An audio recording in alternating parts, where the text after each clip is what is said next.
पाळाश्रम शाळेत लैंगिक अत्याचार झालेल्या दोन्ही मुली जळगावमधल्या मुक्ताईनगर तालुक्यातल्या हलखेडा गावातल्या असल्यानं गावातील 109 मुला-मुलींनी त्या शाळेत जायला नकार दिला। गावातच शाळा व्हावी अशी त्यांची मागणी। याबाबत ग्रामपंचायतीने ठराव द्यावा आणि आदिवासी विकास विभागाकडून शाळेबाबत पाठपुरावा करण्यात येणार असल्याचं आश्वासन अधिकाऱ्यांनी गावकऱ्यांना दिलं।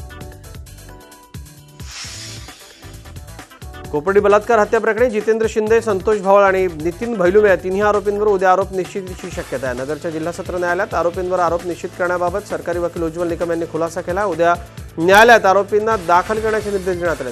दरम्यान आरोपी नितीन भैलुमेने आपल्या विरोधात पुरावा नसून जामीन द्यावा अशी विनंती न्यायालयाकडे केली। याबाबत न्यायालय उद्या सुनावणी करणार आहे। जळगाव ते असोदा रस्ता मृत्यूचा सापळा बनत चाललाय। रस्त्यातल्या खड्ड्यांमुळे 3 जणांचे बळी गेले। रितेश भोळे या तरुणाचा खड्ड्यात गाडी पडून डोक्याला मार लागून मृत्यू झाला। या घटनेनंतर संतप्त नागरिकांनी रस्ता रोको करून आंदोलन करून रस्ता नव्याने बनवण्याची मागणी केली। आंदोलन चिघळत चालल्यानं सहकार राज्यमंत्री गुलाबराव पाटलांनी आंदोलनस्थळी भेट दिली। मंत्र्यांच्या आश्वासनानंतर आंदोलकांनी हे आंदोलन मागे घेतले। नंदुरबारमधल्या व्यापाऱ्याच्या डोळ्यात मिरची पूड टाकून रोकड लुटणाऱ्या 9 संशयितांना पोलिसांनी अटक केली आहे। मौज मस्तीसाठी या तरुणांनी ही लूट केल्याचं उघड झालं।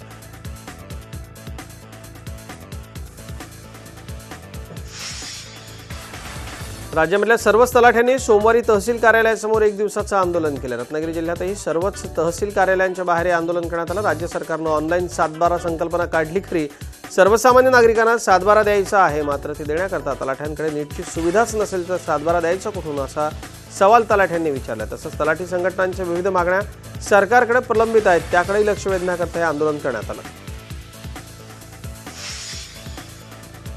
धुळे एसटी विभागाला यंदाच्या दिवाळीत सुगीचे दिवस आले। धुळे विभागाने एकाच दिवशी तब्बल 1,02,00,000 रुपये कमवण्याचा विक्रम केला। विभागाला रविवारी एकाच दिवशी उत्पन्न मिळाले। सांगली जिल्ह्यानं 1,05,00,000 कमावून पहिला क्रमांक पटकावलाय, तर धुळे आगारानं एकाच दिवशी कोटीचं उड्डाण घेत राज्यात दुसरा क्रमांक पटकावला।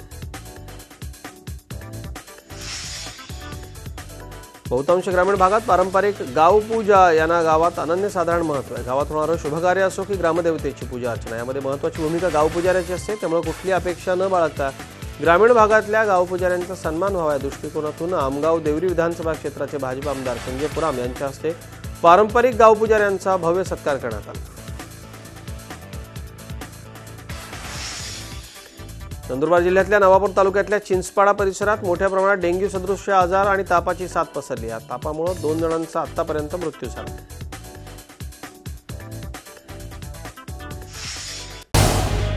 झी 24 तास रहा एक पाऊल पुढे।